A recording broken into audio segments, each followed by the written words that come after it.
Jika 3 jalur langit ini kamu tempuh, benar-benar kamu amalkan hingga kamu mendapatinya dalam kehidupan, niscaya kamu akan sampai di tujuan, bahagia hidup di dunia, mati dalam husnul khatimah. Di akhirat kamu akan diperkenankan masuk ke dalam surga tanpa hisab, tanpa adab, birahmatika ya arhamar rahimin.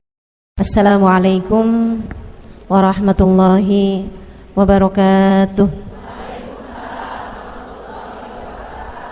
Alhamdulillah, wassalatu wassalamu ala rasulillah Muhammad ibn Abdillah wa ala alihi wa sahbihi wa man wala. Subhanaka la ilma lana illa ma 'allamtana innaka antal alimul hakim. Rabbi syrah li sadri wa yassir li amri wahlul 'uqdatan min lisani yafqahu qawli, amma ba'du. Baik, sebelum kita mulai, kita akan baca niat belajar bersama-sama. Mudah-mudahan ilmunya nanti sekali lagi jadi ilmu yang manfaat buat kita sekalian. Bismillahirrahmanirrahim. Nawaitu ta'allum wa ta'lim wan naf'a wal intifa' wal mudzakarah wat tadhkir wal ifadah wal istifadah wal hidza 'ala tamassuk bi kitabillah wa sunnati rasulillah sallallahu alaihi wa alihi wasallam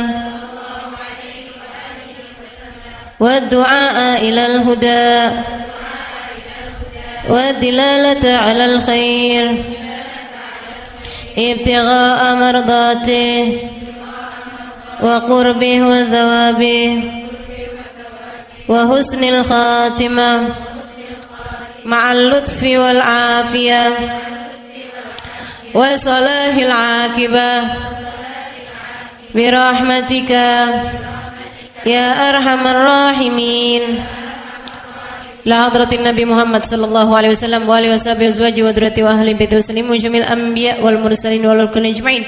Anallahu yaghfiruhum wa yarhamuhum wa ya'li darajatihim fil jannah wa yanfa'una barakatihim wa asrarihim wa anwarihim wa ulumihim wa nafaatihim fid din wa dunya wal akhirah. Al-Fatihah, baca bersama-sama.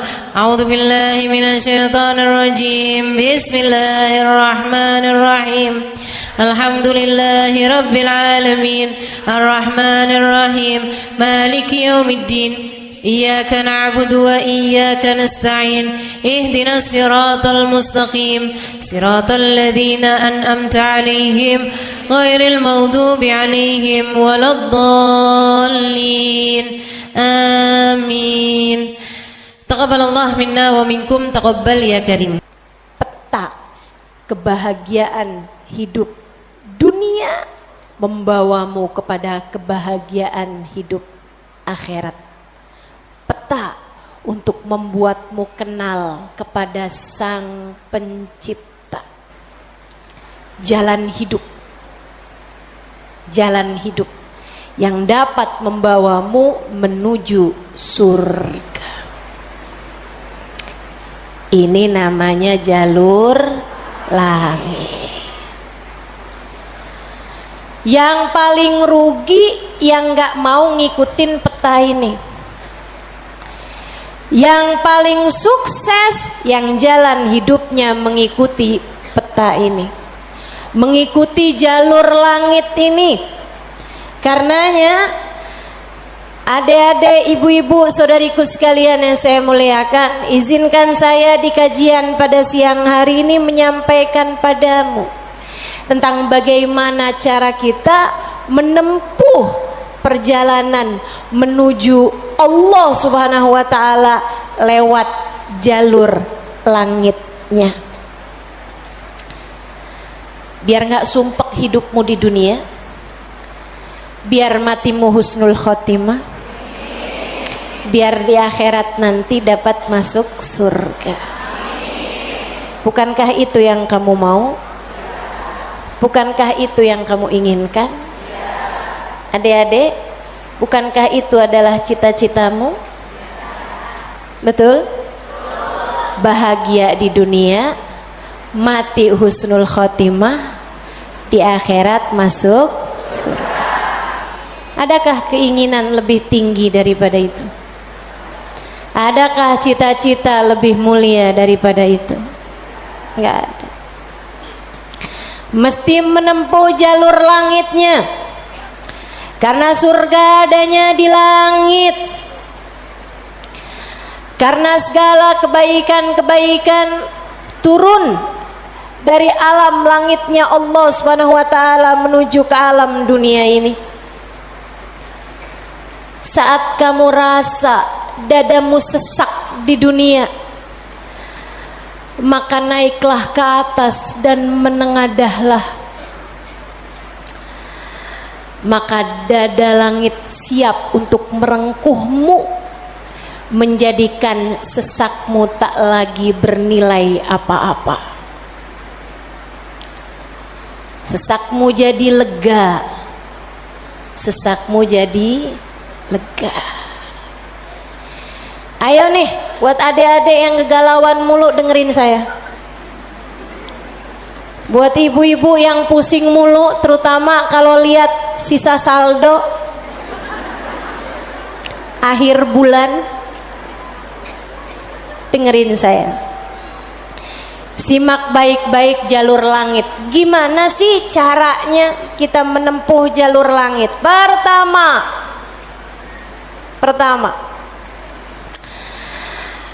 apa aja jalur langit yang bisa kita tempuh? Pertama, sholat. Itu adalah jalur langit yang jangan sampai pernah kamu tinggalkan. Sayyidina Muhammad Al-Bagir berkata kepada putranya Sayyidina Ja'far As-Sadiq, "Ya bunai, ittasil billah." Wahai anakku, senantiasalah terkoneksi dengan Allah, senantiasalah tempuh jalur langit menyampaikanmu kepada Allah Subhanahu wa taala. Seringlah terkoneksi sama Allah. Anaknya bertanya, "Kaifa attasil bih ya walidi?"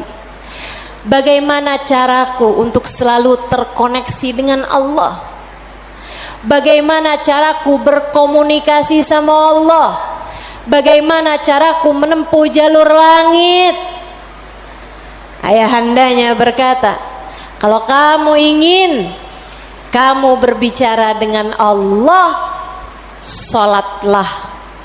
Kalau kamu ingin Allah berbicara kepadamu, bacalah Al-Quran.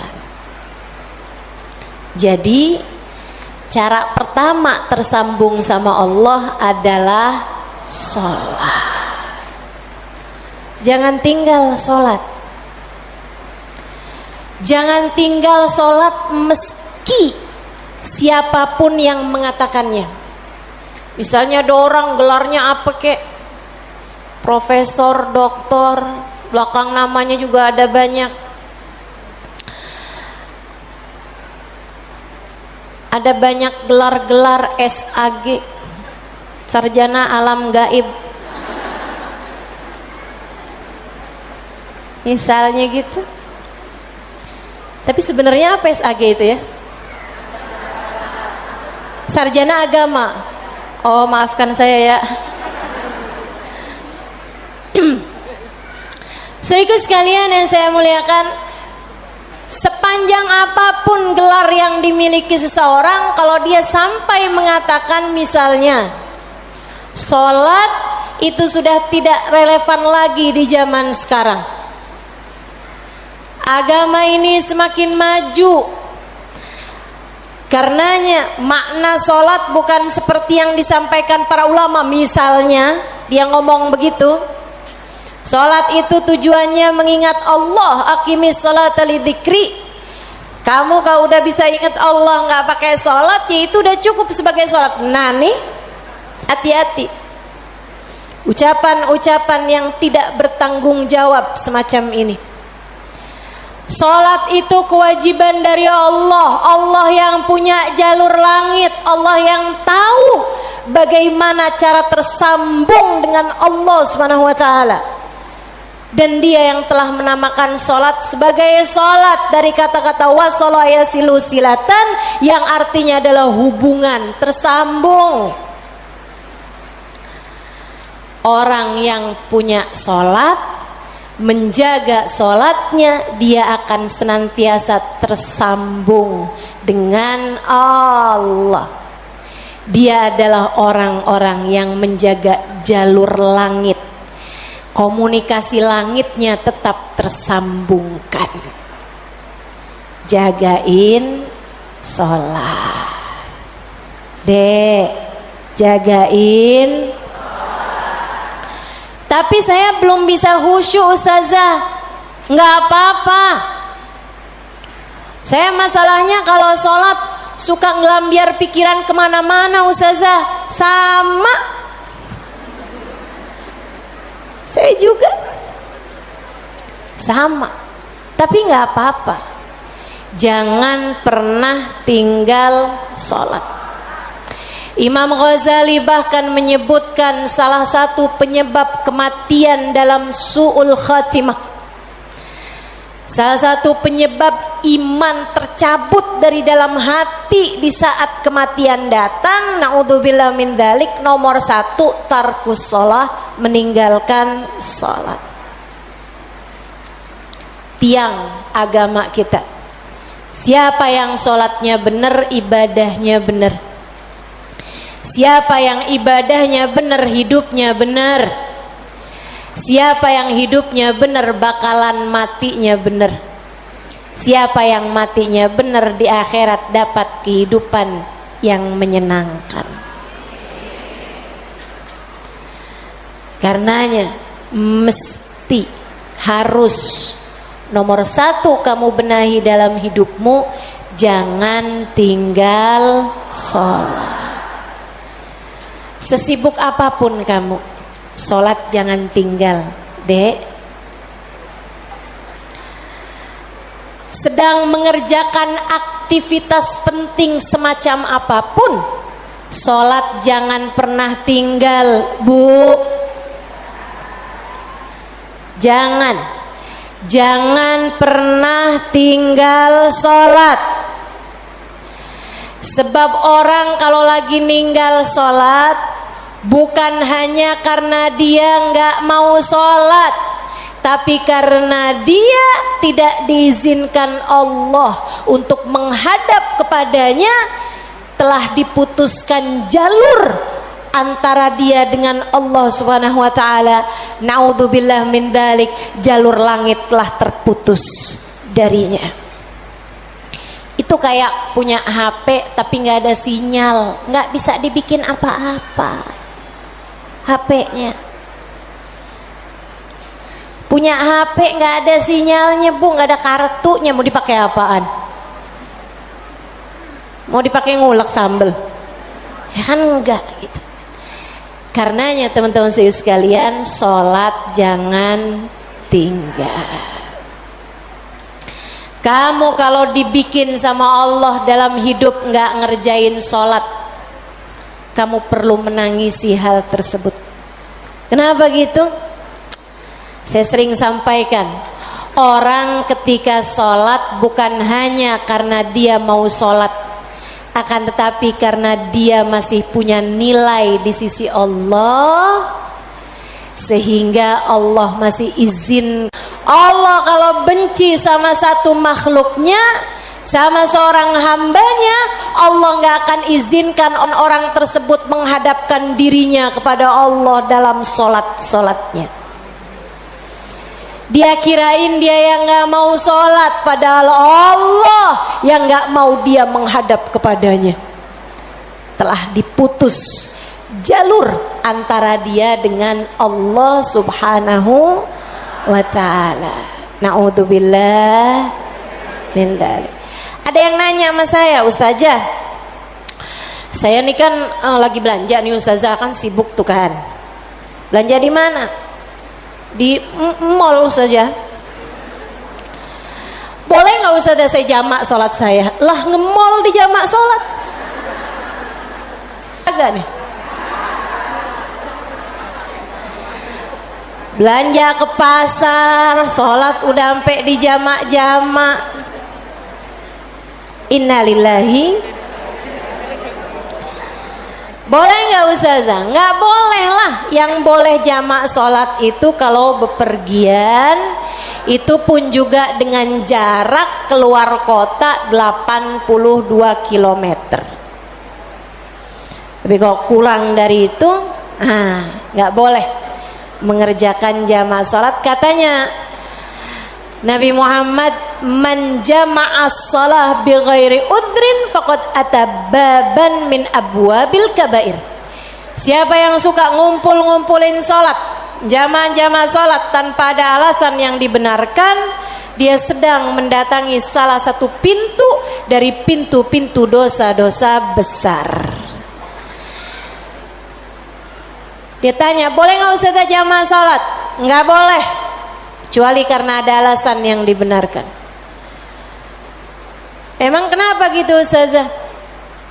Kamu kalau kepengen hidup dipentingkan sama Allah, maka kamu harus mementingkan Allah. Salat adalah gambaran tentang kamu mementingkan Allah, maka insya Allah hidupmu akan dipentingkan oleh Allah. Jalur langit yang pertama adalah salat. Makanya ada orang yang salatnya khusyuk-khusyuk, ada orang yang salatnya panjang-panjang. Tuh guru-guru saya tuh salatnya panjang-panjang, terutama salat sunnah. Kalau sholat fardu ringan-ringan aja, karena beliau mengerjakan sholat fardunya berjamaah. Jadi imam, nah itu katanya Nabi Muhammad, kalau kamu sholat jadi imam jangan jang. Tapi kalau kamu sholat sendirian, silahkan mau panjang kayak gimana pun silahkan balik. Kalau sholat jadi imam, Bismillahirrahmanirrahim. Jadi imam, Bismillahirrahmanirrahim. Jadi imam. Dalam sholat sendirian, Bismillahirrahmanirrahim. Jalur langit yang indah, jangan pernah jadikan doa hanya sekedar, sebab doa adalah semua yang kamu perlukan. Bu, Kak, Dek, Nak, dengerin saya. Kamu yang sekarang adalah hasil dari doa-doamu di masa lalu. Coba liatin dirimu itu. Kamu yang sekarang adalah hasil dari doa-doamu di masa lalu. Orang-orang besar yang kamu lihat sekarang ini adalah hasil dari doa-doanya di masa-masa lalu. Oh, kamu lihat, orang itu pinter banget ya. Adalah karena di masa dulunya, di masa kecilnya, di masa remajanya, ia selalu mengangkat tangan untuk minta dari Allah Subhanahu wa taala, Rabbi zidni ilman nafi'a.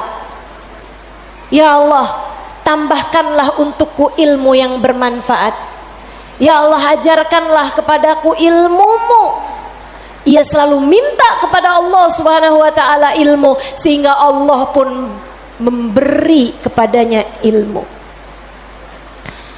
Siapapun yang kamu kenal, orang-orang hebat-hebat yang ada di sekitarmu, itu adalah hasil dari doa-doanya di masa-masa lalu. Tinggal kamu lihat dirimu itu. Kamu pengen jadi kayak gimana? Tempuhlah jalur langit dengan perbanyaklah berdoa. Dan itu bukan hanya urusan dunia, urusan akhirat lebih jelas lagi. Sampai saya pernah dengar satu cerita, ada dua orang, ibadahnya di dunia sama, ibaratnya nilai rapotnya nih sama persis. Nilai rapotnya sama persis waktu hidup di dunia. Dua-duanya sama-sama soleh, dua-duanya. Akan tapi yang satu dimasukkan ke dalam surga, kan ke surga Firdausul A'la yang paling tinggi. yang dinaikkan di surga yang bawahnya, dia protes, ya Rob, dia nilainya sama loh sama saya. Kenapa kok dia dikasih surga yang paling atas sementara saya di surga yang bawahnya? Walaupun surga tuh biar kata di emperan enak, tapi ya masa kamu mau minta surga yang emperan? Sehingga sekalian, hadir majelis aja di emperan gak enak, apalagi di surga. Dia tanya sama Allah, ya Allah, kenapa kami berdua nilainya sama tapi dia dinaikkan di surga Firdaus yang paling tinggi sementara saya. Itu sebabnya Nabi Muhammad mengatakan, idza sa'altumul jannah fas'alu al-firdausal a'la. Kalau kalian lagi minta surga, jangan tanggung-tanggung, mintalah surga Firdaus yang paling tinggi. Gitu. Doa deh, doa, jangan ditinggal. Doa, doa, perlu banget. Kamu harus sering-sering doa. Ustadzah, doa yang paling bagus apa? Lah doa itu urusan minta kok. Maka mintalah sesuai dengan apa yang kamu mau. Saya punya cerita indah yang diceritakan oleh salah satu guru saya beberapa bulan yang lalu ketika kedatangan beliau ke Indonesia. Namanya Hubabah Syarifah bintul Habib Muhammad bin Abdul Haddar. Beliau datang dari Sewun, Hadramaut, Yaman. Saya menjadi penterjemah beliau kala itu, jadi saya ingat betul kisahnya. Salah satu dari kisah yang beliau ceritakan, kata beliau, ada seorang ibu-ibu datang kepada ayahanda saya. Ayahandanya seorang ulama terkemuka, namanya Habib Muhammad bin Abdullah Al-Haddar, guru dari guru saya, guru dari guru-guru saya, sekaligus ayah dari guru-guru saya. Ayahandanya Hubabah Syarifah, ayahandanya Hubabah Nur, ayahanda Hubabah Maryam. Habib Muhammad bin Abdullah Al-Haddar, pemilik Ribat Bayda di kota Bayda, Yaman sana itu. Sehingga sekalian, beliau seorang pendakwah, seorang yang mustajabud dakwah, yang doanya mustajab. Satu waktu ada seorang ibu datang dalam keadaan menangis terisak-isak kepada ayahandanya di saat Hubabah Syarifah sedang ada di sisi ayahandanya. Ibu tersebut bilang, Habib, tolong doakan anak saya, Bib. Anak saya bandel sekali, Bib. Saya susah banget. Ajakin dia sholat susah, ajakin dia kerjain kebaikan susah. Anaknya bandel, nggak mau denger apa kata saya. Tolong saya, Bib, doakan anak saya, apa yang harus saya lakukan. Beliau kemudian berkata, Bu, ibu kepengen anak ibu jadi anak yang soleh. Iya, Bib, pengen banget Bib. Ibu, doa seorang ibu untuk anaknya setara doa Nabi bagi umatnya.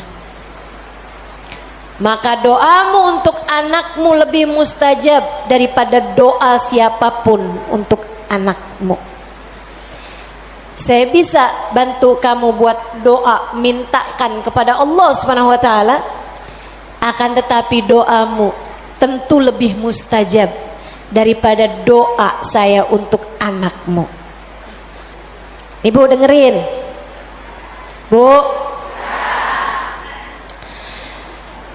Jadi gimana saya, Bib? Ibu bangun di waktu malam, ibu tahajud beberapa rakaat, kemudian seperti kamu menangis di hadapan saya untuk minta anakmu didoakan oleh saya, menangis pulalah di hadapan Allah. Sampaikan kepada Allah apa yang kamu sampaikan kepadaku atau apa yang ingin agar saya sampaikan kepada Allah tentang anakmu, sampaikan pula itu kepada Allah Subhanahu wa taala. Baik, Bib, pulang. Dikerjain. Nah, itu perempuan kalau solehah gitu tuh. Kalau dengar kebaikan, sami'na, saya dengar, kemudian saya patuhi. Ini yang dengar di sini juga insya Allah seperti itu. Apa yang didapat pada hari ini semoga dapat diamalkan. Yang pertama tadi jangan tinggal. Yang kedua tadi barusan ini perbanyak jalur langit. Dia pun mengerjakannya, bangun di waktu malam nangis, ya Allah tolong liatin anak saya, kesianin anak saya ya Allah, solehkan dia ya Allah, tolong pandang anak saya dengan pandangan kasih sayangmu ya Allah, saya nggak ngerti cara melakukannya ya Allah, seperti mana engkau telah menjadikan anak dari hamba-hambamu yang soleh salehah. Kau jaga mereka, jaga pula lah anakku ya Allah, jauhkan dari segala dosa-dosa, jauhkan dari segala kejahatan-kejahatan, tolong jaga anak saya ya Allah. Terus didoain anaknya, didoain anak, didoain anaknya, malam demi malam, malam demi malam. Dan Bu, Kak, Dek, Nak, doa itu bukan instan. Doa itu tidak seperti kamu nyeplok telur sekarang mateng sekarang, enggak gitu. Enggak gitu. Doa itu Allah mau lihat kesungguhan hatimu dalam meminta. Perlu waktu yang sering kali tidak sebentar, sebab Allah mau melihat kesungguh-sungguhanmu. Karenanya kalau doamu belum diijabah, jangan menyerah. Dek, kalau doamu belum diijabah, jangan nyerah. Kamu masih sangat mungkin untuk diijabah doamu selagi kamu tidak berhenti berdoa. Ingat-ingat ucapan saya. Kamu masih sangat mungkin untuk diijabah doamu itu selagi kamu tidak berhenti berdoa.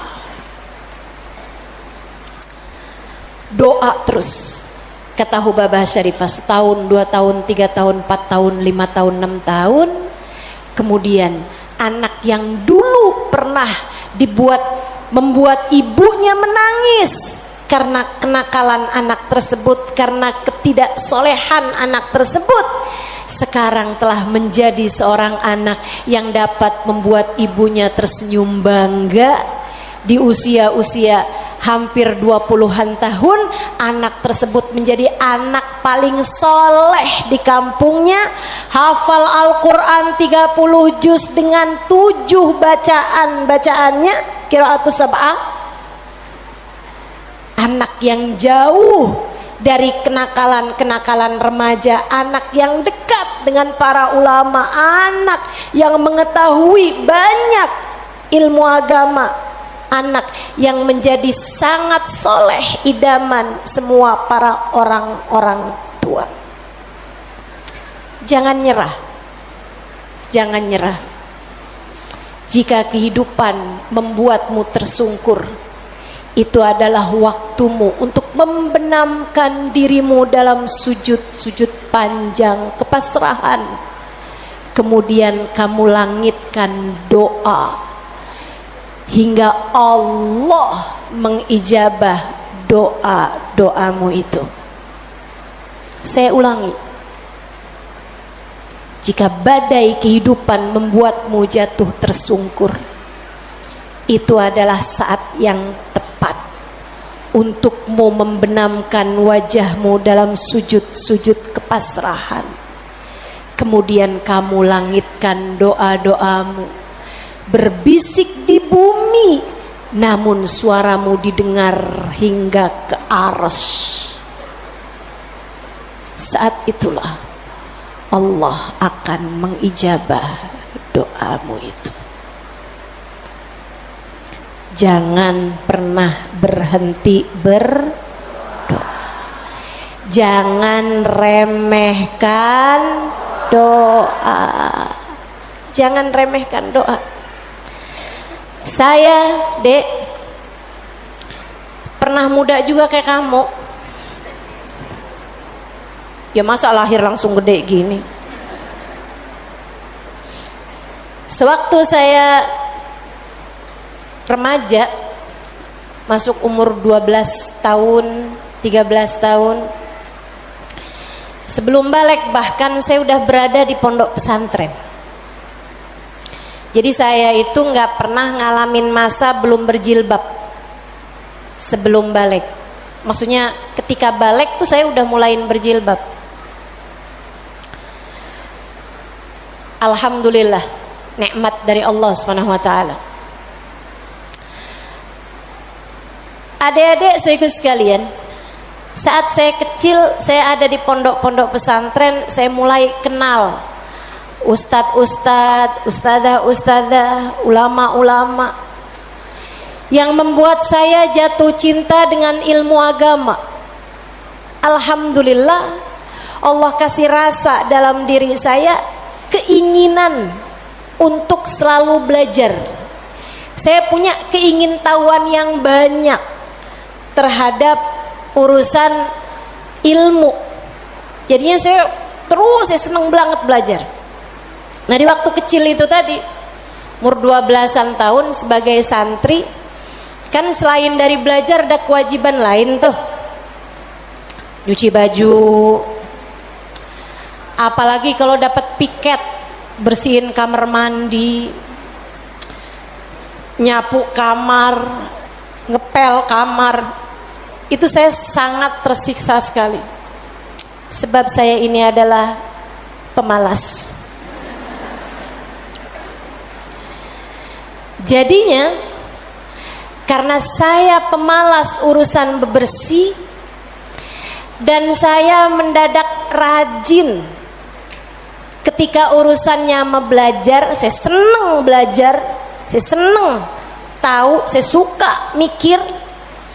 Saya tuh kalau lagi baca kitab gitu seneng banget. Saya kalau lagi belajar gitu seneng banget.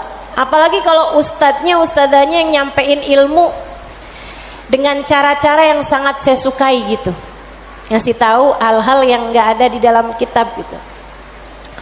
Saya bisa melongo dengerin, seneng banget. Jadinya di masa-masa kecil itu kalau saya lagi dengerin kajian, kalau saya lagi baca kitab, saya suka doa, ya Allah, jangan pernah pisahkan saya dari ilmu. Ya Allah, jangan pernah jauhkan saya dari kitab-kitab pengetahuan yang mendekatkan saya padamu. Umur 12 tahun, 13 tahun, doa saya semacam itu. Ayo nih adik-adik yang umur 16 tahun, ya Allah kenapa kok saya nggak pernah ada yang nembak ya?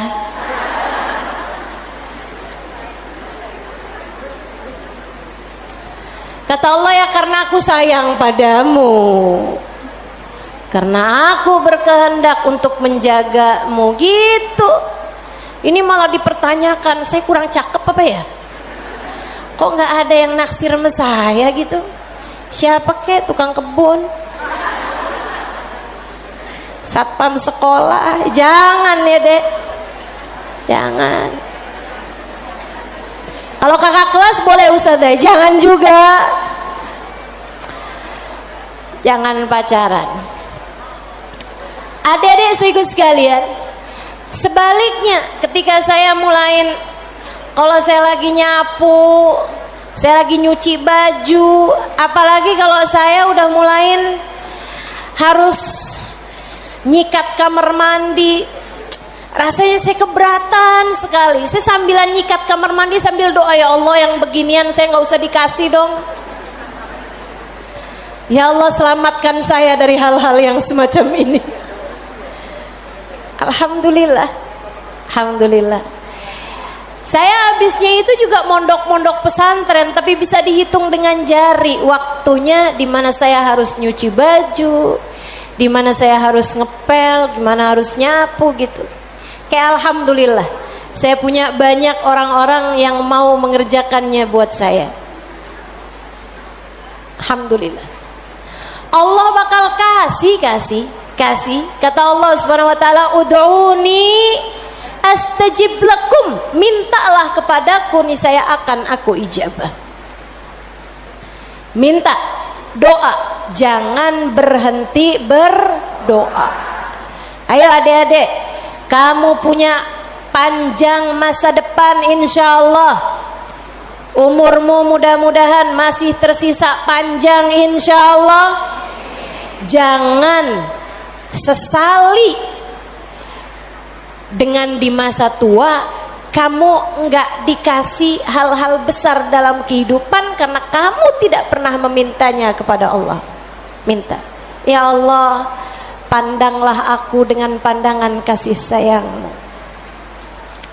Ya Allah, seperti mana Engkau menjaga hamba-hamba-Mu yang soleh-solehah, tolong jaga saya juga ya Allah. Dek, minta sama Allah. Saya serius berkata padamu, dengarkan saya. Saya menyampaikan nasihat sebagai orang tua kepadamu, Dek, kepadamu nak. Minta sama Allah, yang dekat sama Allah. Karena kalau kamu merasa kok saya punya orang tua nggak terlalu sayang ya sama saya, kamu tahu nggak kenapa dalam hidup kamu seringkali merasa bahwa orang tuamu nggak cukup sayang sama kamu, guru-gurumu sepertinya nggak sayang sama kamu. Saya kasih tahu, saat Allah membuat hatimu patah dari berharap kepada manusia, itu adalah cara Allah untuk mengenalkan kasih sayangnya yang tak terbatas padamu. Dekatilah Allah. Orang lain mungkin merasa bosan denganmu, tapi Allah tidak. Allah tidak. Allah tidak akan bosan denganmu kecuali jika kamu yang bosan dengannya. Allah tak akan meninggalkanmu kecuali jika kamu yang meninggalkan Allah. Maka atas nama cinta saya sampaikan padamu, Dek, dengerin saya. Bu, dengerin saya. Atas nama cinta saya sampaikan padamu, jangan pernah tinggal Allah. Yang dekat sama Allah, mintalah terus kepada Allah. Mintalah terus kepada Allah. Minta pandangan kasih sayangnya tertuju padamu. Minta Rahman Rahimnya, rahmatnya Allah kasih kepadamu. Minta agar dalam keadaan apapun Allah tak pernah berhenti menyayangimu. Mintalah permintaan yang tak akan pernah kamu sesali. Nggak usah minta, ya Allah, jangan biarkan orang tua saya meninggalkan saya. Nggak usah. Kamu, Bu, jangan minta, ya Allah, jangan biarkan hati suami saya berpaling dari saya. Kamu mau minta juga terserah. Tapi yang saya sampaikan padamu adalah bahwa hal yang semacam itu bisa kamu syukuri, bisa pula kamu sesali. Akan tetapi kalau kamu tidak ditinggalkan oleh Allah, sampai kapanpun tidak akan pernah kamu sesali, insya Allah. Jadi jalur langit yang harus kamu tempuh, yang pertama adalah, yang kedua adalah, yang ketiga adalah cinta kepada baginda Nabi besar Muhammad. dan semua orang-orang yang menyampaikanmu kepada jalur langit. Jangan putus hubungan dengan orang-orang soleh, dengan para ulama Allah subhanahu wa ta'ala. Saya akan sampaikan 5 menit lagi, kemudian kita akan segera akhiri majelis ini. Saudaraku sekalian yang saya muliakan, yang pertama jangan tinggal sholat, yang kedua jangan tinggal doa. Jalur langit yang ketiga yang harus saya sampaikan padamu adalah milikilah guru yang dapat menyampaikanmu kepada Allah.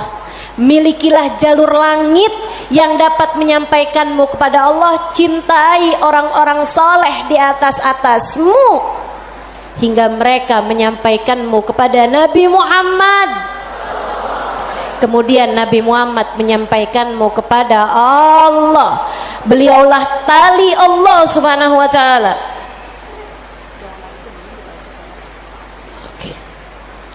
Beliaulah tali Allah subhanahu wa ta'ala yang terbentang kepada kita sekalian. Mudah-mudahan Allah subhanahu wa ta'ala senantiasa menyampaikan kita kepada Allah subhanahu wa ta'ala lewat jalur langit yang benar, jalurnya baginda kita Nabi besar Muhammad sallallahu alaihi wa ala alihi wasallam, manusia yang paling penuh kasih kepadamu. Andai kamu tahu seperti apa sayangnya Nabi Muhammad kepadamu, niscaya air matamu akan senantiasa meleleh karena rindu padanya. Andai kamu tahu seperti apa cintanya Nabi Muhammad kepadamu sebagai umatnya, niscaya kamu akan menyibukkan dirimu bersolawat kepadanya, dan itu adalah merupakan salah satu dari tangga-tangga yang mendekatkanmu padanya. Andai kamu tahu seperti apa cintanya Nabi Muhammad dan pengorbanannya kepadamu, niscaya kamu tak akan berharap cinta manusia selain daripada cinta Nabi Muhammad sallallahu alaihi wasallam.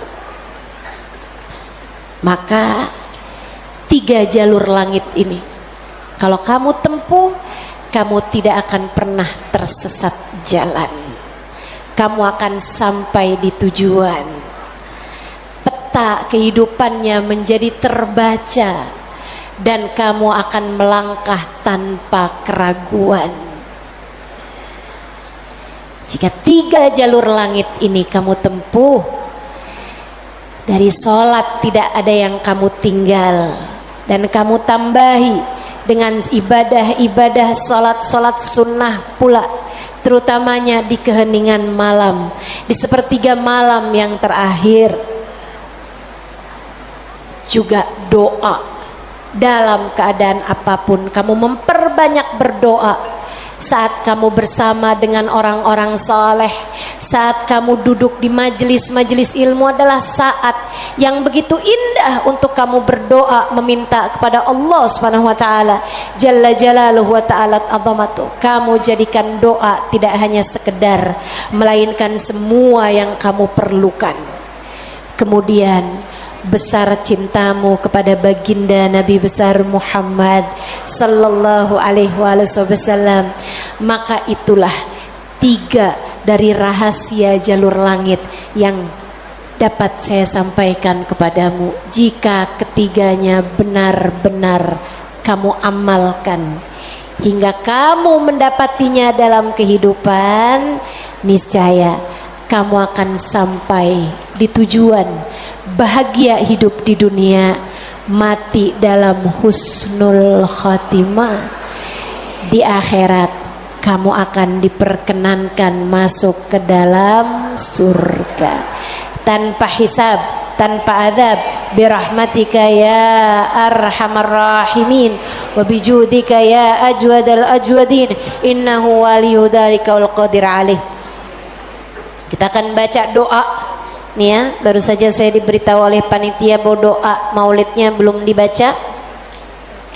Kita akan baca doa maulidnya sambil kita memohon kepada Allah.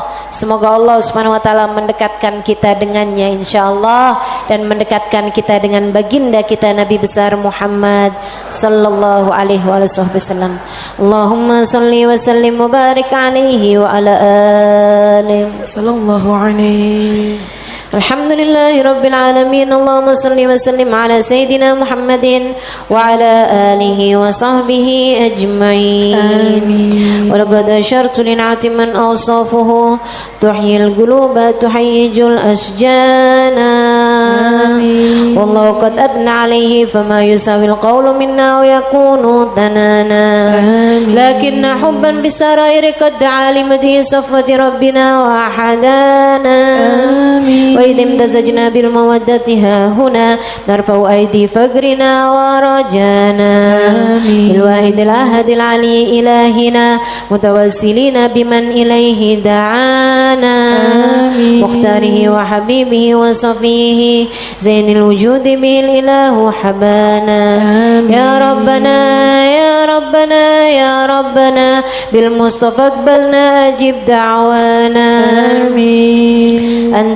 أنت لنا يا دخرنا في هذه الدنيا وفي أخرانا أصلح لنا الأحوال واغفر ذنبنا ولا تؤاخذ ربي إن أخطأنا واسلك بنا في نهج طه المصطفى ثبت على قدم الحبيب خطانا أرنا بفضل منك طلعة أحمد في بهجة عين الرضا ترعانا واربط به في كل حال حبلنا وحبال من ود ومن والانا والمحسنين ومن أجاب نداءنا وذوي الحقوق وطالبا أوصانا والحاضرين وسعيا في جمعنا ها نحن بين يديك أنت ترانا ولقد رجوناك فحقق سؤلنا واسمع بفضلك يا سميع دعانا وانصر بنا سنة طه في بقاء الأرض واجمع كل من عادانا وانظر إلينا واسكنا كأس الهنا واشفي وعافي عاجلا مرضانا واقض لنا الحاجات. Silakan sebutkan hajat masing-masing. Assalamualaikum warahmatullahi wabarakatuh.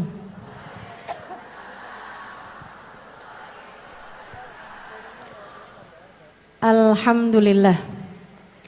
Wassalatu wassalamu ala Rasulillah Muhammad ibn Abdillah wa ala alihi wa sahbihi wa man wala. Subhanaka la ilma lana illa ma 'allamtana innaka antal alimul hakim. Rabbi shrah li sadri wa yassir li amri wahlul 'uqdatan min lisani yafqahu qawli. Amma ba'du.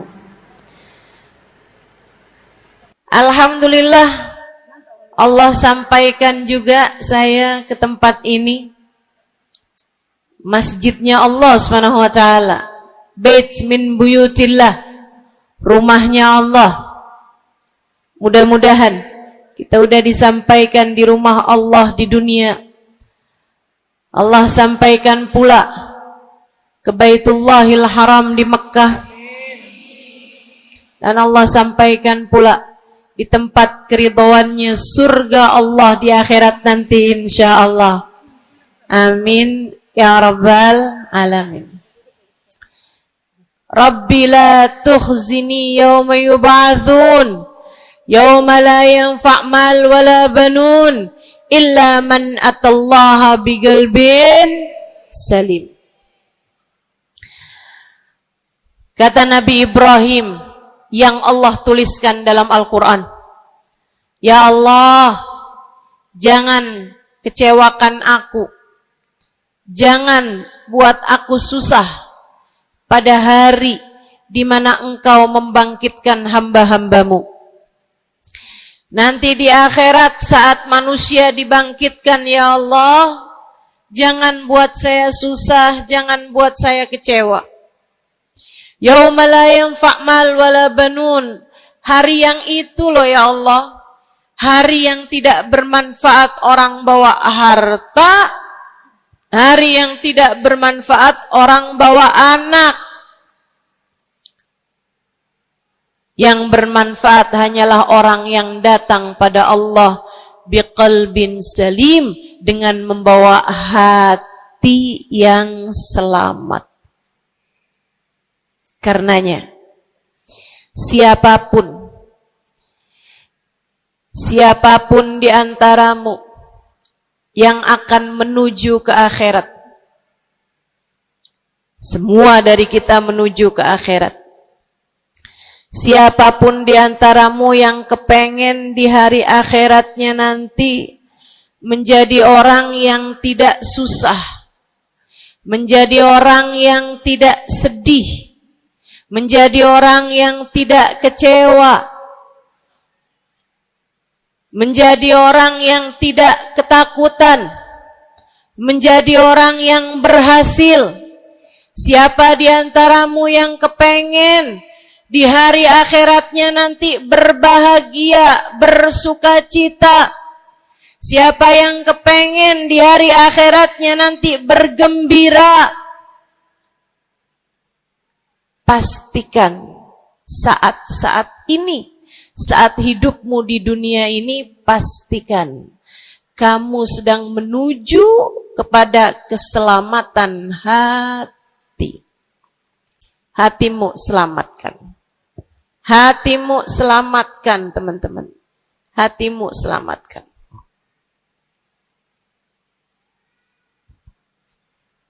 Semoga Allah karuniakan kepada kita selamatnya hati, insyaallah. Amin.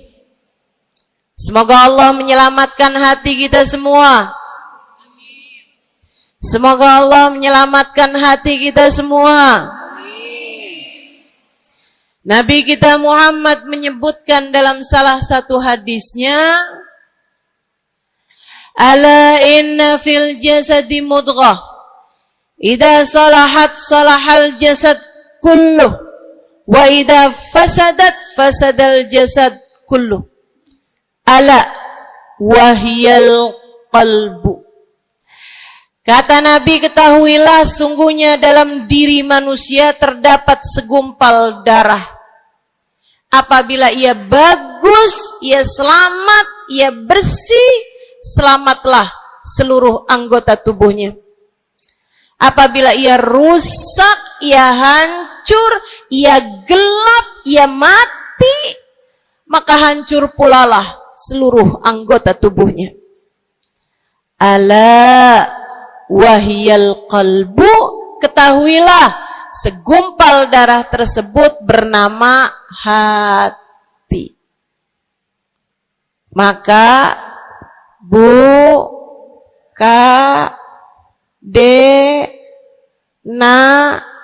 nek, banyak nenek-nenek di sini. Saya sampaikan padamu pesan dari hati saya yang terdalam. Berhati-hatilah dengan hati. Yang hati-hati sama hati, apa yang ada di dalamnya? Coba silahkan kamu pikirkan nih, kondisi hati saya ini kayak apa. Kita kalau badan lebih gampang ngerasainnya. Saya kalau ditanya, Ustazah lagi sakit? Iya.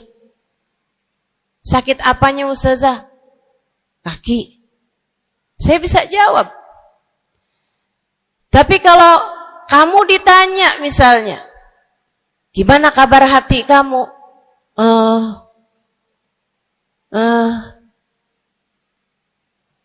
Gimana kabar hatimu? Sehatkah? Sakitkah? Atau bahkan sakaratul maut? Hatimu bercahayakah? Gelapkah? Atau bahkan mati? Bagaimana kabar hatimu, teman-teman? Bagaimana kabar hatimu? Innallaha la yanzur, kata Nabi Muhammad dalam hadis yang lain. Innallaha la yanzur ila suwarikum wala ila absyarikum, walakin yanzur ila qulubikum.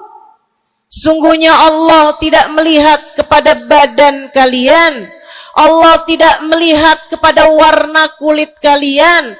Allah nggak peduli hidung kamu mancung ataukah pesek. Allah nggak peduli kulit wajahmu mulus ataukah berjerawat. Allah nggak peduli kamu tinggi ataukah pendek. Allah nggak peduli warna kulitmu semacam apa. Yang Allah Subhanahu wa taala lihat, yang Allah Subhanahu wa taala perhatikan adalah hatimu. Adakah ia mulus? Adakah ia penuh dengan penyakit-penyakit? Yang Allah pandang darimu adalah hatimu. Nih, sekarang saat kamu duduk sama rata di tempat ini, teman-teman. Meskipun ada yang lebih tinggi, ada yang lebih rendah, tapi kita duduk nih sama-sama di tempat ini nih. Nilaimu di mata Allah bukan seberapa dekat jarak antaramu dengan saya. Nilaimu di mata Allah bahkan bukan bergantung dari jam berapa kamu datang. Ketika kamu sama rata duduk di tempat ini, yang Allah pandang darimu adalah hatimu. Sedang berada di manakah saat ini? Yang duduk di tempat ini sembari mikirin ntar pulang enaknya makan apa ya?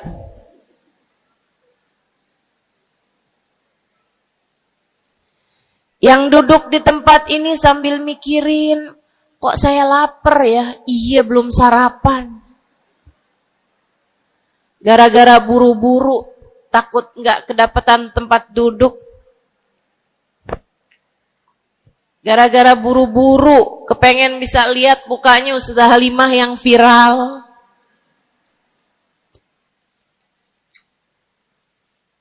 Hatimu. Allah melihat darimu, nilaimu di hadapan Allah. Nilaimu di hadapan Allah saat ini bukan bergantung dari seberapa awal kamu datang, bukan bergantung pada hal-hal yang lainnya, akan tetapi yang Allah lihat darimu adalah hatimu.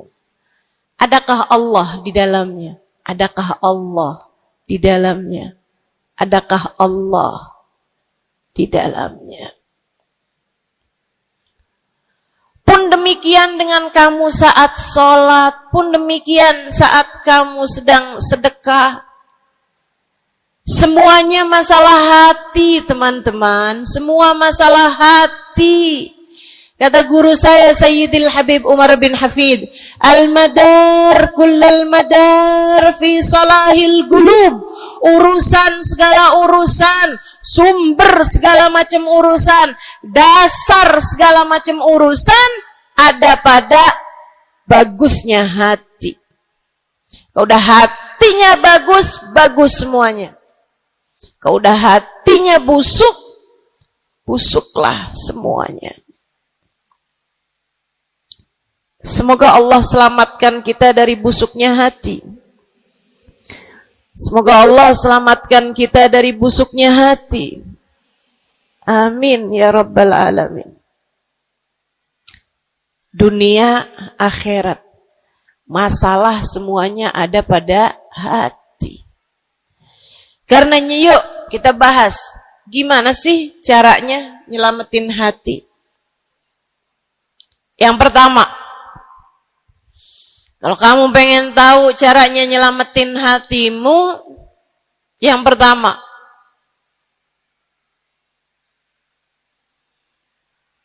bersihkan sampah-sampahnya. Nih, kamu mau rumah itu biar bagus, biar terjaga, biar selamat. Kamu lihat dalamnya, oh banyak sampah, banyak noda, banyak kotoran.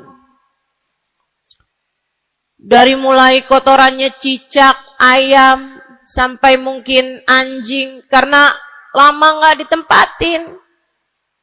Karena lama nggak ditempatin. Ada banyak di antara kita yang kondisi hatinya semacam itu. Sampah begitu banyak dalam hatinya. Ada banyak di antara kita umat Islam yang kondisi hatinya semacam itu. Begitu banyak sampah di dalam hatinya tersebut. Semoga Allah selamatkan semuanya. Amin. Maka hal pertama, kalau kamu kepengen punya hati yang selamat, yang nomor satu adalah bersihkan hatimu dari semua sampahnya, keluarin. Apa sampahnya hati? Dosa-dosa yang telah kamu lakukan. Idza aznabal abd nakat fi qalbihi nuqtah sauda. Kata baginda kita Nabi besar Muhammad, idza aznabal abd, ketika seorang hamba mengerjakan dosa, tertorehlah di dalam hatinya satu titik hitam. Sampahnya hati. Kamu tiap kali bikin dosa, dosa apa aja? Bukan hanya dosa besar, zina, bukan hanya dosa besar, minum minuman keras atau narkoba, bukan hanya dosa besar, judi atau riba, bukan hanya dosa-dosa besar. Kalau itu titik hitam yang sangat besar tertoreh di dalam hatimu itu. Bahkan dosa-dosa kecil, sekedar marah-marah sama suami, atau ngambil uang suami. Gimana? Pernah? Rezeki istri solehah ustazah. Lagi mau nyuci, kelihatan, alhamdulillah. Emang haram ya ustazah? Ya haram, bukan punya kamu. Kan katanya ada hak istri dalam harta suami. Iya betul kalau dia kasih. Kalau dia kasih, kalau nggak kasih, nggak halal juga. Bahkan dosa-dosa kecil, seperti melihat tetangga, terus kamu bilang, ya ampun, cakep banget ya. Nyesel saya nggak kawin sama dia.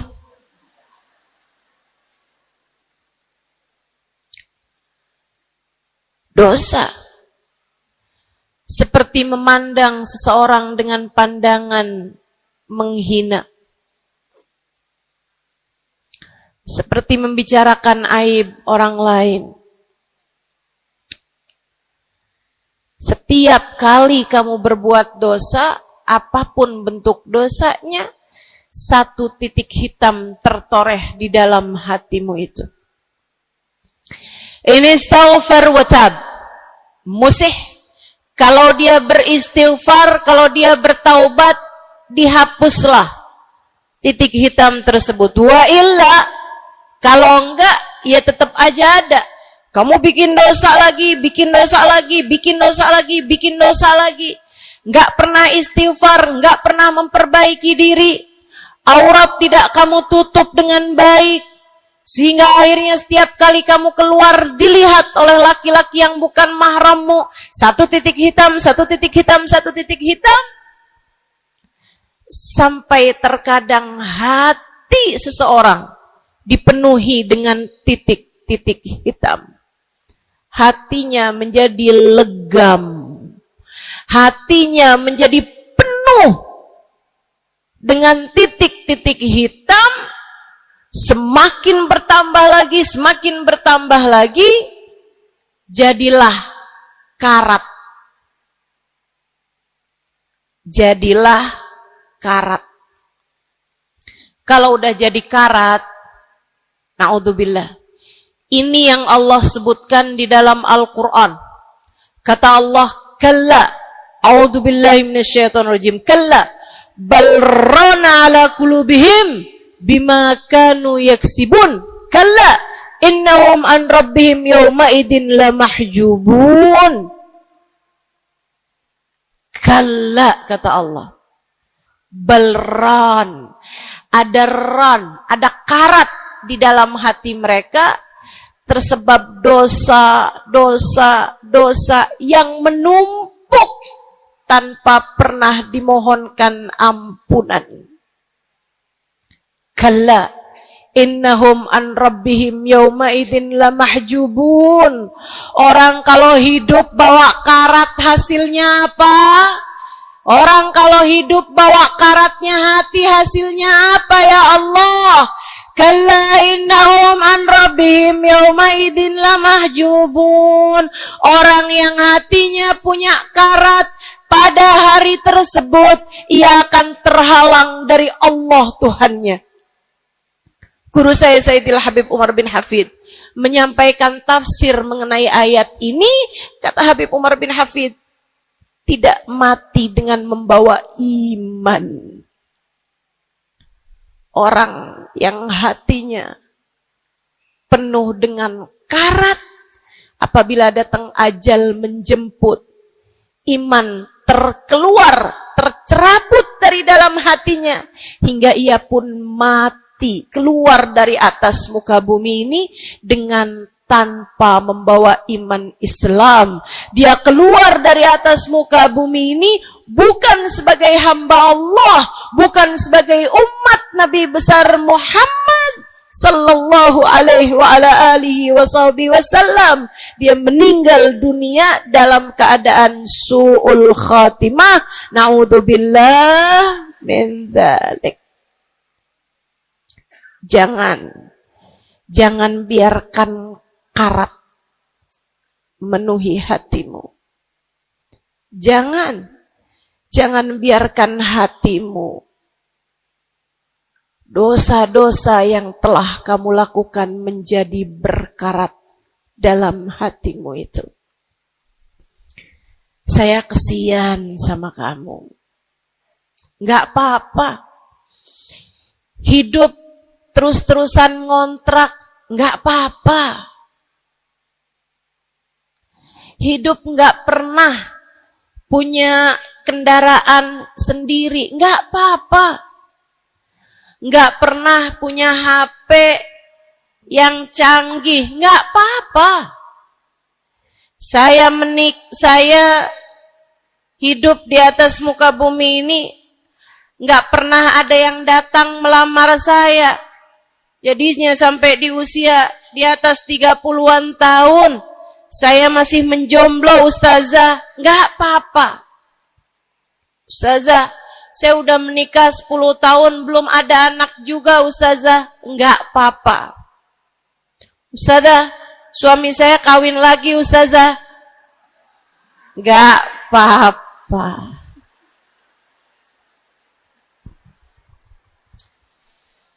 Hidup di dunia ini, apapun yang terjadi, semuanya hanyalah sementara. Kamu hanya perlu memastikan agar tatkala datang ajal menjemput, kamu punya modal.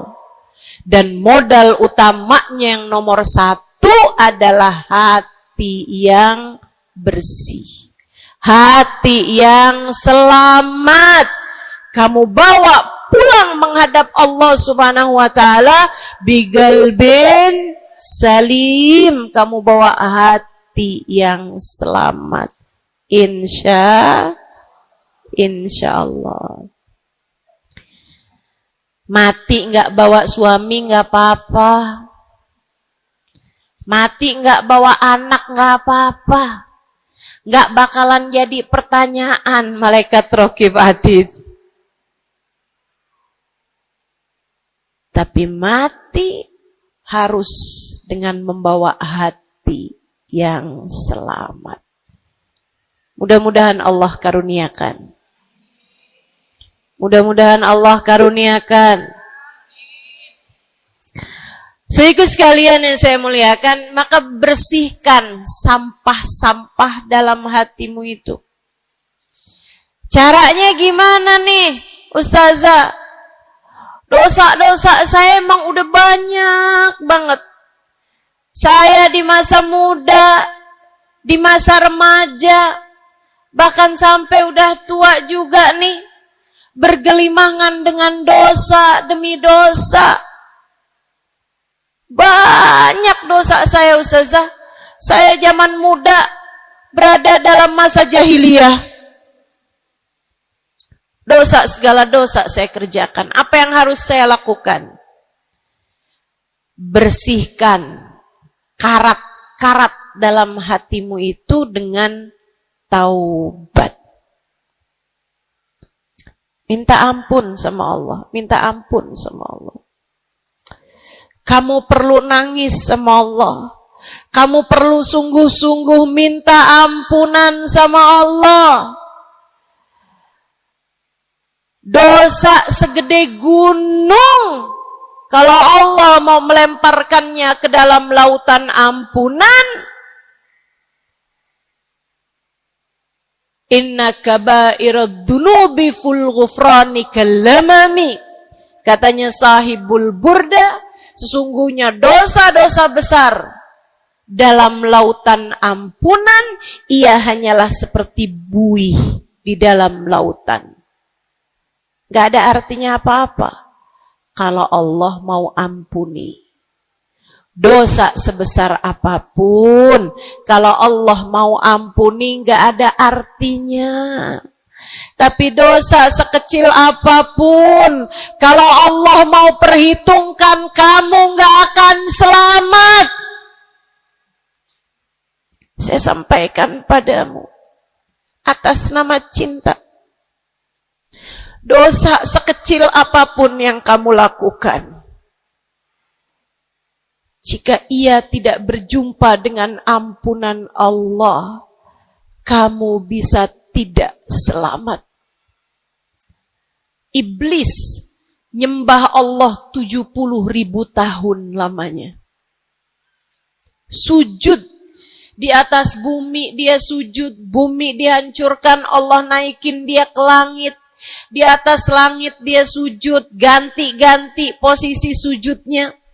Karenanya Imam Ghazali dalam kitabnya Minhajil Abidin mengatakan, ma min buk'ah minal ard was sama, tidak ada satu jengkal tanah, baik di bumi ataupun di langit, illa waqad sajad iblis fihi sajdah.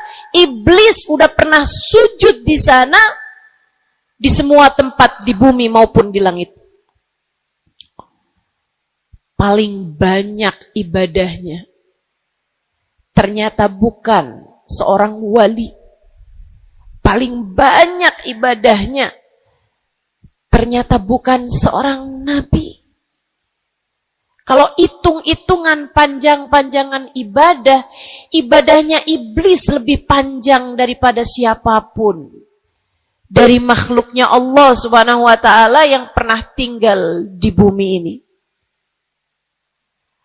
Akan tetapi dia nggak nurut.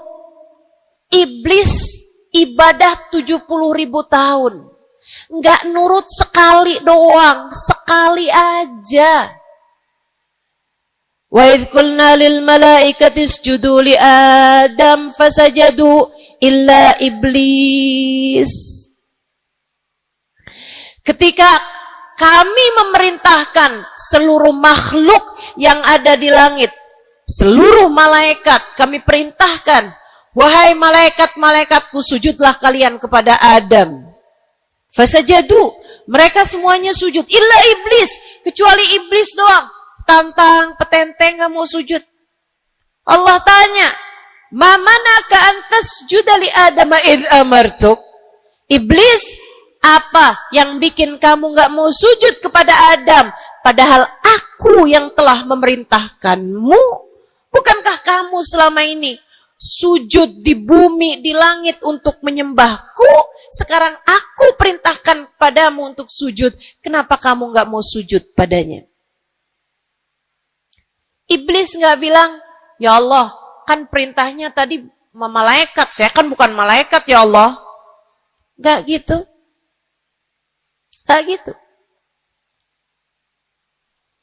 Saudariku sekalian yang saya muliakan, bahkan iblis gak bilang, males ya Allah saya sujud, lagi bisulan, misal.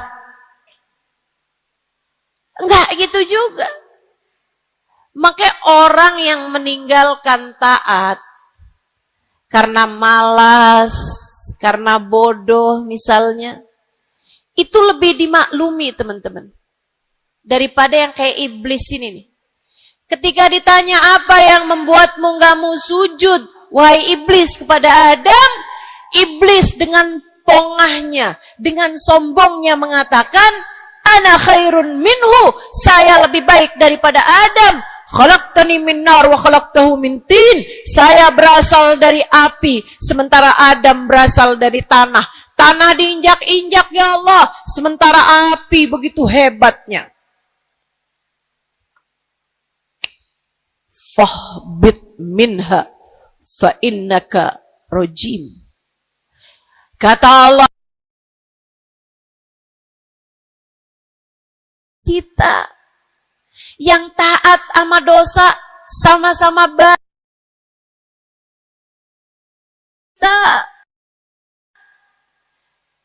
Yang mungkin dosa kita lebih banyak daripada taat kita.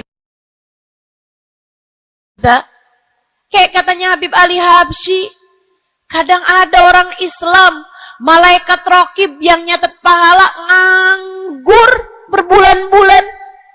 Sementara malaikat atid yang nyatetin dosa sibuk bener. Gimana dengan kita? Iblis hanya satu saja melanggar aturan Allah. Allah kemudian mewahyukan padanya, keluar kamu wahai iblis dari surgaku. Sesungguhnya kamu terkutuk. Kamu, kalau Allah mau memperhitungkan satu saja dosa kamu, kamu gak akan selamat. Saya sampaikan padamu, iya kamu, semua yang dengerin saya. Kalau Allah mau memperhitungkan satu saja dosamu, kamu gak akan selamat. Kamu tidak akan selamat. Tapi kan saya anaknya Fulan bin Fulan. Tapi kan saya keturunannya Fulan bin Fulan. Tapi kan saya istrinya Fulan bin Fulan. Bu, Kak, Dek, Nak, nggak selamat siapapun kamu. Anaknya Nabi Nuh, nabinya Allah tenggelam. Pamannya Nabi Muhammad, paman baginda kita Nabi besar Muhammad, Abu Lahab, Allah tuliskan kehancurannya, kecelakaannya, kebinasaannya di dalam Al-Quran. Mau siapa yang kamu andalkan? Tapi kan saya udah banyak bikin taat, saya tiap malam bangun tahajud. Kamu nggak nyampe seujung kukunya ibadah iblis 70.000 tahun. 70.000 tahun. Sujud pada Allah SWT di tiap jengkal tanah. Nih tanah yang sekarang kita jejak ini pernah dibikin sujud sama iblis. Waktu iblis tinggal di atas muka bumi ini. Tapi semuanya nggak manfaat. Kalau Allah mau memperhitungkan satu saja dosa hambanya, ia tidak akan selamat. Sebab Allah hanya mau menerima hati yang tidak ada sampah di dalamnya.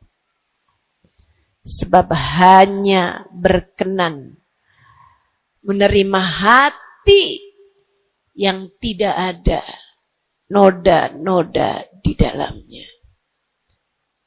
Sampah hatimu bersihkan, dosa-dosamu taubati, mintalah ampun kepada Allah, mintalah ampun kepada Allah. Bangunlah di waktu malam, mandilah dengan mandi taubat. Saat-saat mandimu kamu bilang dalam hatimu, ya Allah, sebagaimana air membersihkanku dari segala kotoran-kotoran di badanku, ya Allah, bersihkanlah dosa-dosaku dengan hujan ampunanmu. Kemudian sholatlah. 2 rakaat, 4 rakaat, sholat taubat. Kemudian sesudahnya, mulailah kamu ingat dosa-dosamu. Mulailah kamu ingat dosa-dosamu. Dari sejak kamu balik sampai sekarang ini. Betapa ia telah menggunung, betapa ia telah melumuri dirimu itu, betapa ia telah menjadikan dirimu kotor. Kemudian ingatlah nikmat yang telah Allah SWT berikan, bahwa bersama dengan banyaknya dosa-dosamu, ia tak henti-henti memberikan kepadamu kenikmatan demi kenikmatan. Bahwa meski matamu berulang-ulang kau pandang yang haram dengannya, Allah masih membiarkan matamu dapat melihat. Betapa meskipun telingamu berulang-ulang kamu pakai untuk mendengarkan aib-aib orang, nyatanya sampai sekarang telingamu masih dapat mendengar. Betapa lisanmu, berapa banyak hati tersakiti dari lisanmu itu.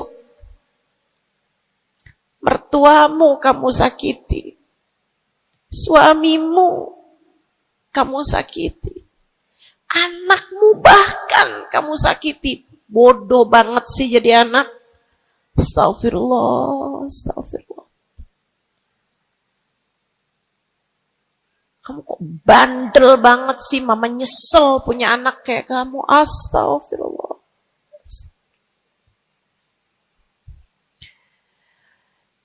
Betapa lisanmu menyakiti hati tetanggamu, saudara-saudarimu, sahabat-sahabatmu,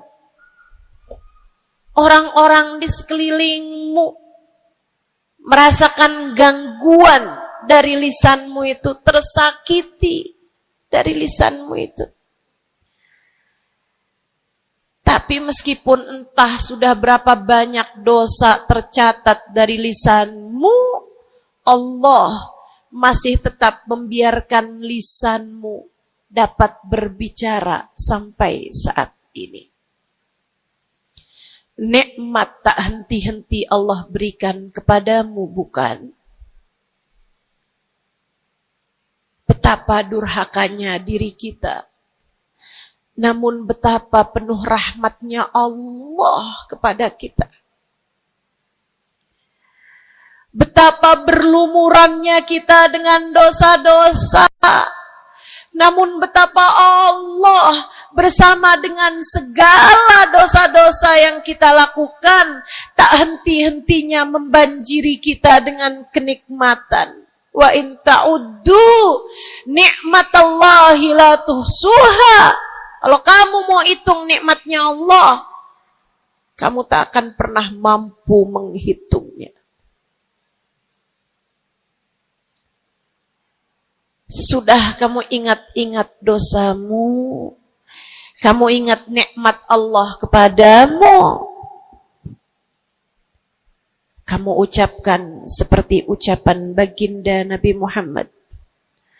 Allahumma anta rabbi la ilaha illa anta khalaqtani wa ana abduka wa ana ala ahdika wa wa'dika mastata'tu a'udzu bika min syarri ma sana'tu abu'u laka bi ni'matika 'alayya wa abu'u bi dhanbi faghfir li fa innahu la yaghfiru dzunuba illa anta. Ya Allah, Engkau adalah Tuhanku. Tak ada Tuhan kecuali Engkau. Aku adalah hamba-Mu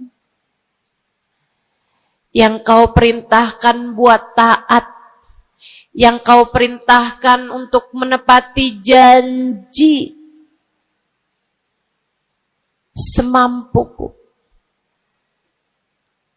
Ya Allah, aku berlindung dari buruknya perbuatan yang telah aku lakukan. Begitu buruk, begitu jelek dosa yang telah aku perbuat padamu, ya Allah. Abu'u laka bi ni'matika 'alayya. Ya Allah, Engkau selalu datang padaku dengan berbagai macam kenikmatan-kenikmatan. Wa abu'u bidzambi, sementara aku selalu datang padamu dengan dosa demi dosa. Faghfirli, ampunilah aku ya Allah. Fa innahu la yaghfiru dzunuba illa anta. Bukankah tak ada yang dapat mengampuni dosaku selain Engkau ya Allah. Minta ampun sama Allah. Minta ampun sama Allah. Yang serius, menangislah di hadapannya. Menangislah di hadapannya. Dalam keheningan malam saat tiada sesiapapun yang melihatmu. Jauhkan dulu apapun yang dapat membuatmu kehilangan konsentrasi. Jangan lagi khusyuk-khusyuk begitu tiba-tiba kedengaran suara Shopee.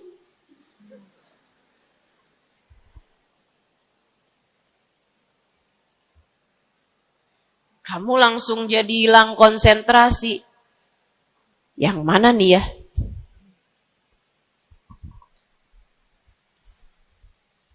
Bismillah. Kalau kamu pengen punya hati yang selamat, nomor 1 adalah taubat. Taubatan nasuha. Taubat yang sungguh-sungguh. Nyesel telah berbuat dosa. Meninggalkan dosa-dosa tersebut. Berjanji untuk tidak mengulanginya lagi. Jika dosanya terkait sama manusia, ada syarat keempat yang harus dilakukan, yaitu meminta maaf kepada orang yang telah engkau sakiti hatinya tersebut. Yang kamu habis bikin dosa sama dia, minta maaf. Mudah-mudahan Allah SWT ampuni dosa-dosa kita. Amin. Semoga Allah ampuni dosa-dosa kita. Amin. Ketika ada seorang ulama ditanya, ya Syekh, wahai Syekh, Kalau saya nih punya banyak hajat nih, punya banyak permintaan, tapi waktunya sempit buat doa. Doa apa yang seharusnya saya panjatkan? Misalnya nih, lagi sebentar nih bisa kepegang Hajar Aswad, lagi sebentar nih bisa ada di depan Ka'bah, lagi sebentar nih bisa ada di dekat makam Nabi Muhammad sallallahu alaihi wasallam. Sesudah kita ucap salam kepada baginda Nabi, ini apa nih yang harus saya minta kepada Allah? Hajat saya banyak, sementara waktu saya sempit buat doanya. Apa yang harus saya mintakan? Apa sebaik-baik hajat yang perlu kita mintakan di saat tidak banyak waktu untuk memintanya kepada Allah? Syekh tersebut menjawab, is'alil maghfirah, mintalah ampunan dari Allah. Sebab bagaimana mungkin kamu meminta hajat-hajat yang lain sementara kamu masih belum berada dalam pandangan rahmatnya Allah. Kamu masih terusir dari pintunya. Kamu udah minta-minta. Nih kayak istri lagi minggat sama suaminya. Kemudian dia WhatsApp, tolong dong transferin saya. Lah balik dulu.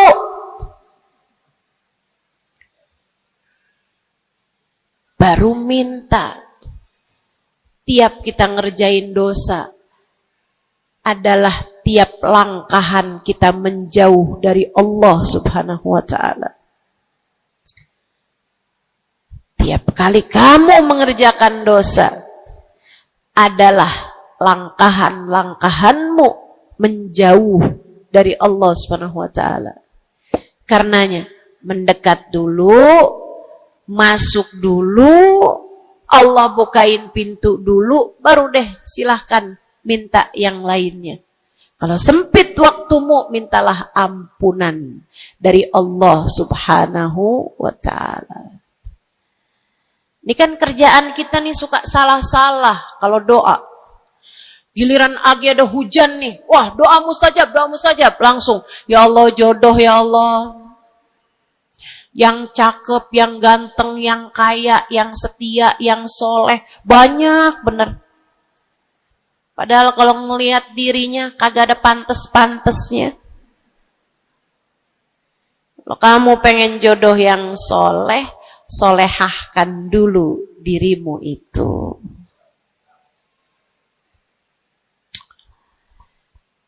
Begitu datang hujan, ya Allah, duit yang banyak ya Allah, duit yang banyak ya Allah. Mintalah dulu ampunan. Sebab kamu mati gak bawa jodoh gak apa-apa, kamu mati gak bawa duit gak apa-apa. Tapi kita mati harus bawa ampunan Allah Subhanahu wa ta'ala. Sebab dosa akan mengotori ruang hati kita. Maka syarat utama hati yang bersih adalah keluarkan sampah darinya dengan cara taubat. Mohonlah ampun pada Allah. Secara serius. Cukup sekali ustazah? Enggak cukup. Lo dosanya banyak. Tiap habis sholat minta ampun. Tiap ada kesempatan buat doa minta ampun. Tiap lagi datang hujan minta ampun. Tiap lagi ziarah ke makam Nabi, ke makam wali, minta ampun sama Allah. Tiap lagi datang orang soleh, katanya doa sambil memandang wajah orang soleh mustajab. Apa yang mesti kita minta? Minta ampunan dari Allah Subhanahu wa ta'ala. Minta ampunan dari Allah Subhanahu wa ta'ala. Itu satu syarat mutlak utama. Pengen hatimu selamat, keluarkan sampah-sampahnya. Habis keluarin sampah-sampahnya, nah sekarang udah bersih. Ternyata ada penyakit-penyakitnya. Ada bagian itu yang atapnya bocor. ada airnya yang tersumbat, penyakitnya rumah. Bukan begitu? Saudaraku sekalian yang saya muliakan, kamu kepengen hatimu jadi hati yang selamat, sembuhkan hatimu dari berbagai macam penyakit-penyakitnya. Apa aja sih penyakit-penyakitnya hati? Banyak. Imam Ghazali menyebutkannya dalam kitab Ihya Ulumuddin. Sampai jadi satu kitab yang tebal membahas mengenai hal-hal yang buruk yang ada dalam hati manusia. Bahasan panjang, nggak akan keburu waktunya buat bahas panjang itu. Tapi saya bilang, Bu, kayak rumah. Saya pernah beli rumah. Suami saya beli rumah.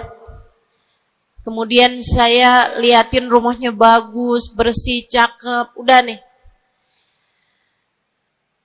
Kemudian satu hari saya ajak teman saya yang ngerti urusan rumah, ahli desain interior rumah. Saya bawa masuk dalam rumah saya, dia liatin, ini bocor nih Ustazah, yang ini nih harus cepet-cepetan ditambal. Terus dia lihat ada bagian atap tuh bocor tuh Ustazah, tambal dulu Ustazah. Dibenerin dulu tuh Ustazah sebelum ditempatin. Bu, saya kirain rumah saya udah bagus.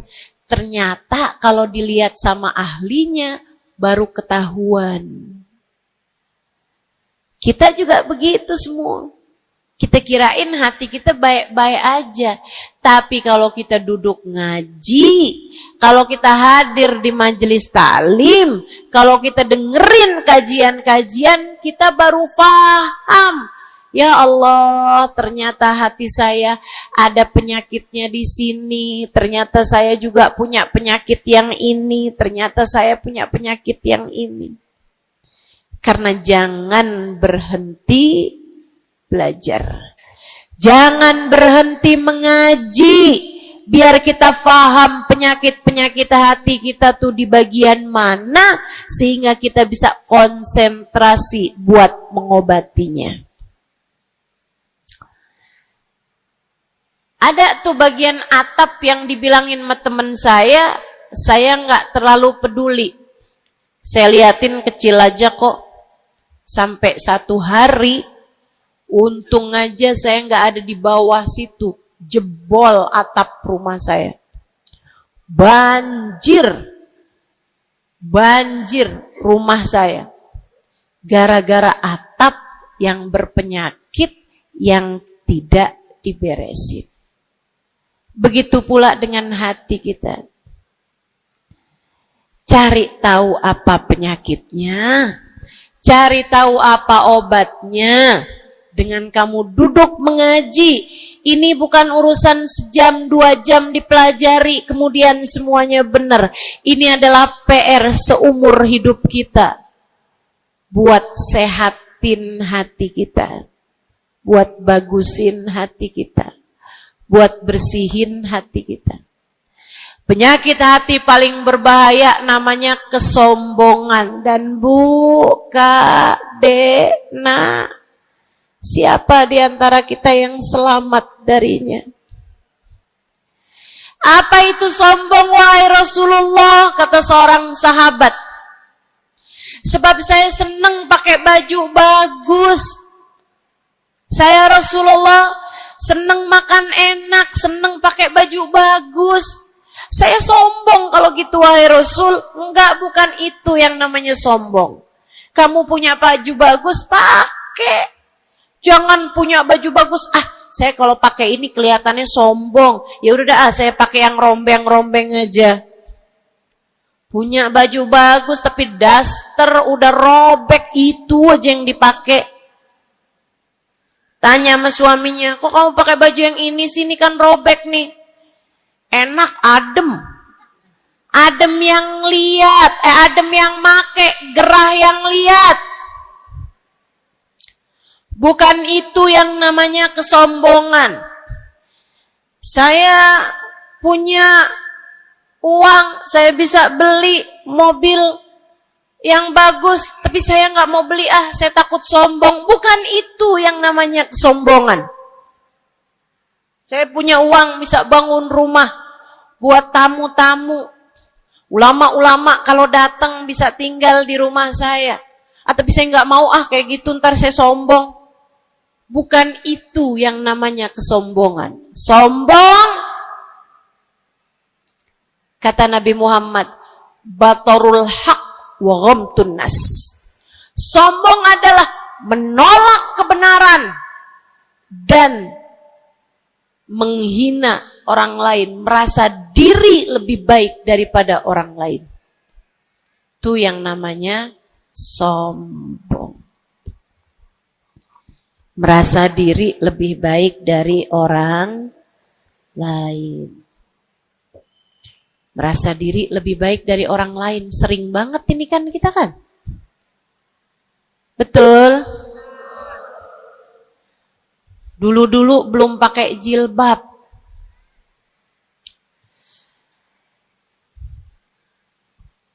Nggak ngerjain taat yang namanya menutup aurat.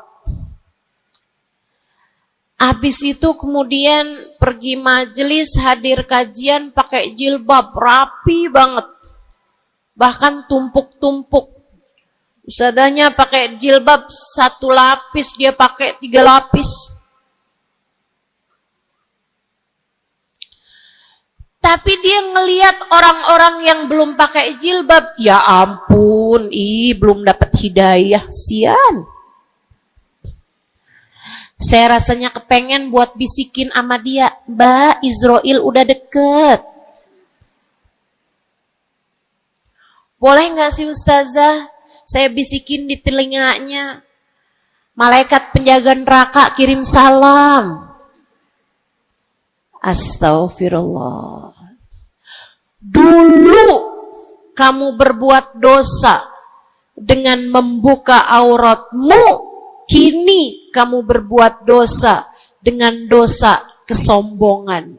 Itu namanya bukan taubat.